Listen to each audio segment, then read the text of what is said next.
Question number 1। एक ठोस अर्धगोले के ऊपर शंकु के रूप में अध्यारोपित है। अब इस ठोस का हमें क्या ज्ञात करना है? आयतन। तो जो ठोस का आयतन है वो क्या होगा? शंकु का आयतन प्लस अर्धगोले का आयतन। शंकु के आयतन का क्या सूत्र है? 1/3 पाई आर स्क्वायर h। और अर्धगोले का आयतन 2/3 पाई आर स्क्वायर। तो 1/3 पाई आर कितना है? त्रिज्या दे रखी है। अर्धगोले की त्रिज्या है 1 सेंटीमीटर। जो अर्धगोले की त्रिज्या है वही शंकु की त्रिज्या है। ठीक है, तो ये भी 1 और ये भी 1। फिर ये भी दे रखा है जो शंकु की ऊंचाई है वो त्रिज्या के बराबर है। त्रिज्या 1 है तो शंकु की ऊंचाई भी क्या हो गई? 1। अब ये सारे मान इसमें रख देंगे। 1/3 पाई 1 का वर्ग गुना 1। यहाँ 2/3 पाई 1 की 3। अब तुम्हें पता है 1 का वर्ग 1 ही होता है और इसको 1 से गुना करेंगे तो 1 ही आ जाएगा। तो ये बन गया पाई/3 और ये बन गया 2/3 पाई। तो आपके पास 3 लघुत्तम हो गया। 1 पाई और 2 पाई कितना हो गया? 3 पाई। 3 पाई/3। 3 से 3 कट गया। तो ये बन गया पाई घन सेंटी। दिखाना है वो क्या दिखाना है? पाई के रूप में दिखाना है। तो बन गया पाई घन सेंटी। उसने एल्युमिनियम की शीट से एक मॉडल बनाया है। क्या बनाया? एक मॉडल। मॉडल किस तरह का है? एक बेलन और उसके दोनों सिरों पर शंकु लगा दिए। ठीक है, और जो बेलन का व्यास है और जो शंकु का व्यास है वो सेम है। ठीक है, बेलन का व्यास और शंकु का व्यास 3 सेंटीमीटर है। और जो शंकु की ऊंचाई है, प्रत्येक शंकु की ऊंचाई 2 सेंटीमीटर है और पूरे मॉडल की ऊंचाई 12 सेंटीमीटर है। तो हमने लिखना है प्रत्येक शंकु की ऊंचाई 2 सेंटीमीटर और पूरे ठोस की, पूरे मॉडल की ऊंचाई कितनी है? 12। तो 2 शंकु हैं, एक इधर और एक इधर। एक ऊपर की तरफ लगाया है और दूसरा नीचे की तरफ। तो आपके पास बेलन की ऊंचाई कितनी हो जाएगी? कुल ऊंचाई में से ये दोनों शंकु की ऊंचाई घटा देंगे। 12 - 2 गुना 2 दूनी 4। तो 12 में से 4 घटा दो तो बेलन की ऊंचाई कितनी आ गई बच्चों? 8 सेंटीमीटर। यहाँ फिगर में भी दिखा देंगे और लिखकर भी दिखा देंगे। फिर उसके बाद अब इस मॉडल के अंदर कितनी हवा है उसका आयतन हमें ज्ञात करना है। तो मॉडल में अंतर्विष्ट हवा का आयतन बेलन का आयतन प्लस 2 शंकु का आयतन। ठीक है, ये दिया हुआ है कि भारी और आंतरिक विमाओं में कोई अंतर नहीं है। तो सिंपल है, बेलन का आयतन क्या होता है? पाई आर स्क्वायर प्लस 2 गुना शंकु का आयतन क्या होता है? 1/3 पाई आर स्क्वायर h। दोनों की हाइट अलग अलग है तो एक को मैंने h मान लिया बेलन की हाइट को और इसको क्या मान लिया? h1। शंकु की हाइट को हमने h1 लिख लिया। ठीक है, h1 2 है और बेलन की हाइट जो है वो क्या है? h। तो ये मैंने दोनों में अंतर ले लिया।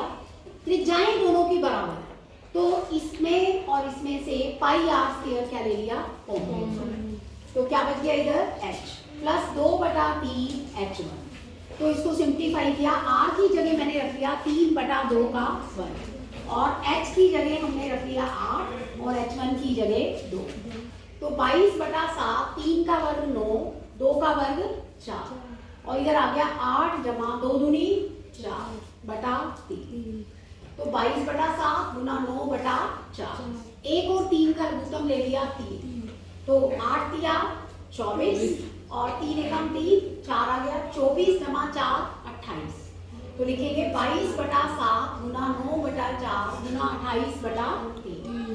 तो 4 से पहले आप काट लो। 4 एकम 4, 4 सते 28, 7 से 7 कट गया। इधर 3 है मेरे पास, 3 एकम 3 और 3 दिया 9। तो ये बन गया 22 गुना 3, 22 दिया 66। तो जो कितनी आयतन है समझ में आया? ये आपका क्वेश्चन नंबर कौन सा हो गया? क्या है हमारे पास? एक गुलाब जामुन में उसके आयतन का 30% चाशनी है। ठीक है। तो गुलाब जामुन की शेप कैसी है कि बेलन के साथ दोनों सिरे कैसे हैं, अर्धगोला। ठीक है, ये दे रखा है कि अर्धगोले का व्यास 2.8 सेंटीमीटर, तो 2r बराबर 2.8, तो r क्या हो गया 1.4 सेंटीमीटर। अब जो पूरा ठोस है उसकी ऊंचाई मुझे दे रखी है 5 सेंटीमीटर। ठीक है, मतलब जो गुलाब जामुन की लंबाई कितनी दे रखी है 5 सेंटीमीटर। तो आप यहाँ पर ये गुलाब जामुन की लंबाई 5 हो गई, तो बेलन की ऊंचाई निकाल सकते हैं। 1.4 यहाँ से घटा लो और 1.4 यहाँ से घटा लो, तो 5 में से 2.8 घटा दो, कितना आ गया 2.2 सेंटीमीटर। तो एक गुलाब जामुन का आयतन क्या होगा, बेलन का आयतन प्लस 2 अर्धगोलों का आयतन। बेलन के आयतन का सूत्र पाई आर स्क्वायर एच, और 2 गुना अर्धगोले का आयतन 2/3 पाई आर की 3, तो ये बन गया पाई आर स्क्वायर कॉमन h जमा 4/3 आर।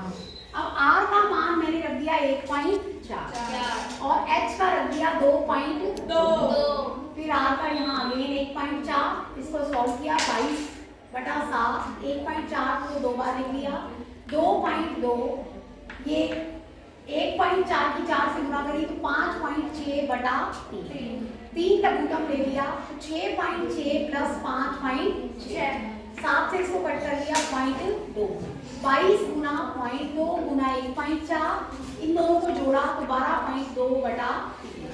ये एक गुलाब जामुन का आयतन है। कितने गुलाब जामुन का आयतन है?